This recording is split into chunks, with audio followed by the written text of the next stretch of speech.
Несвязные выкрики и поступки, не поддающиеся логике. Этих людей объединяет не только это, а и то, что их сняли на улицах Казани и выложили в соцсети. И таких роликов становится все больше. Вот они внезапно начинают делать зарядку или прямо на снегу, биться в конвульсиях. Думаю, это наркоманы, мне кажется. Дикость просто. Определенно какие-то наркотики.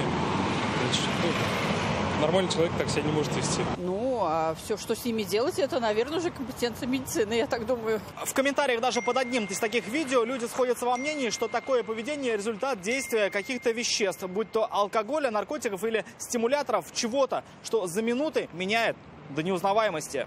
Наши пациенты. Они не понимают, да, что вокруг происходит? Нет, они находятся в окружении своих вымышленных каких-то персонажей, они устраивают с ними разговоры. Все это, по мнению наркологов, результат действия психостимуляторов. Есть такое сленговое название соли, хотя у них множественные виды, несколько групп этих веществ. Не всегда одно вещество по химическому составу похоже на другое, но их действия схожи.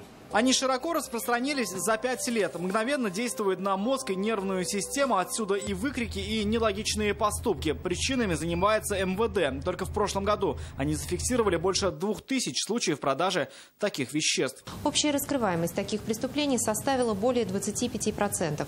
Из незаконного оборота полицейскими изъято более 48 килограмм различных наркотических средств.